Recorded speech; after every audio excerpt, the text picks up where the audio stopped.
Great day! For Module 1, we will be talking about electric charge and Coulomb's law. And here are the subtopics under this: electron theory and atomic structure, electric charge, insulators and conductors, and lastly, we will be talking about Coulomb's law. Let's talk about the electron theory and atomic structure. According to Ernest Rutherford and Niels Bohr, all matter is composed of atoms. And this is how they illustrate the atomic structure.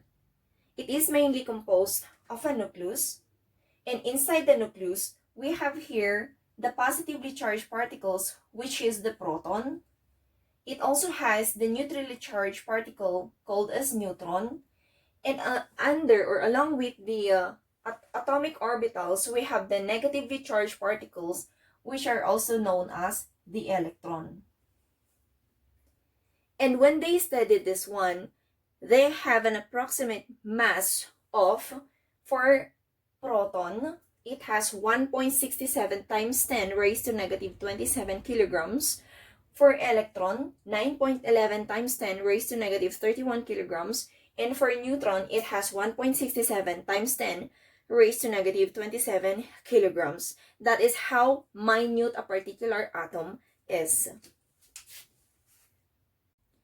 We said a while ago that atom comprises matter, and matter also has interaction with each other, which is derived by what we call as the electric charge. That is the reason that electric charge is defined as the basis of fundamental interaction of matter, and as well, it is also defined as the physical property of an object that causes them to be attracted toward or repelled from another charged object, which is also influenced by the electromagnetic force. If we want to solve for the magnitude of the electric charge, by the way, letter Q here signifies the electric charge. Sometimes on other references, we can see it as a small letter Q, and that's just fine. And to solve for it, we will multiply N, which signifies the number of excess proton or electron, to the E here, which signifies the constant value of the charge of a single proton and a single electron, which is equivalent to 1.6 times 10 raised to negative 19 coulomb. Before we go to the computation part, let us review what will happen if we combine two charges. So we have here positive charge plus, and then combine it with another positive charge. So what will happen is repulsion. If we combine a negatively charged particle with a positive particle, and then they will attract with each other. And as well, negative particle and a negative particle repulsion will take place as well. And so I also, at this moment, I believe that you are familiar with the units of charges that you encountered on the previous modules.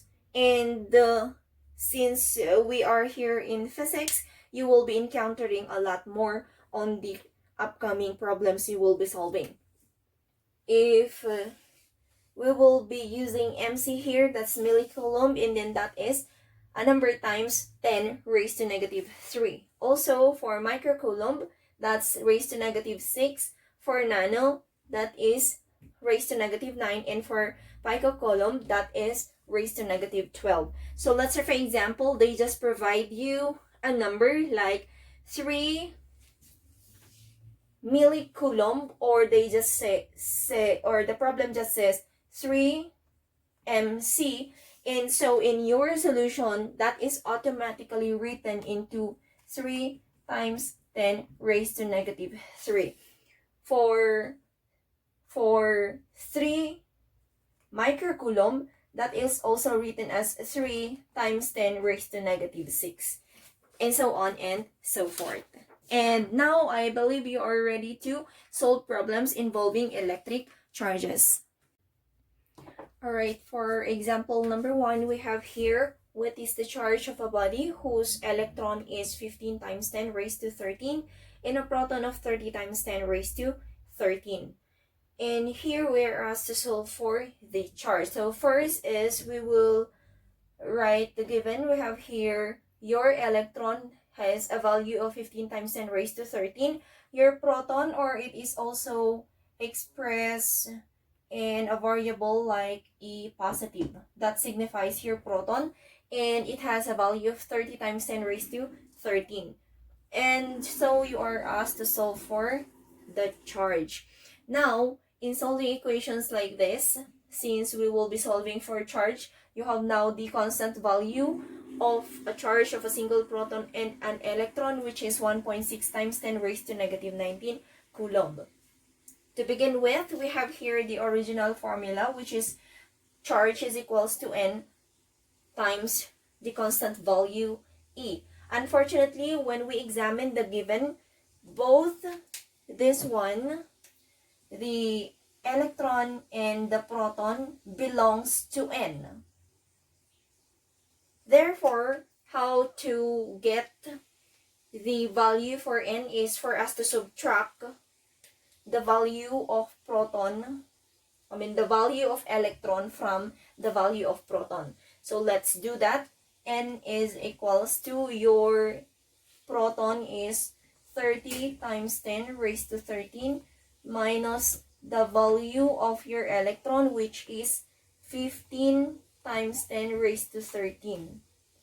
Now when we do the math, you will arrive with an answer of 15 times 10 raised to 13. Or some, for those who are using the scientific value, we can have also 1.5 times 10 raised to 14 units. So that is just the value for the N. And since we were able to solve for the value for N, we are now ready to solve for the charge. So let's use this space here. Q is equals to NE. The value of your N here is, we will be using this, 15 times 10 raised to 13. Multiply it with the constant value of the charge times 1.6 times 10 raised to negative 19 coulomb. Therefore, when you do the math, we will arrive with an answer of 24 times 10 raised to negative 6 coulomb, or 2.4 times 10 raised to negative 5 coulomb. That's it.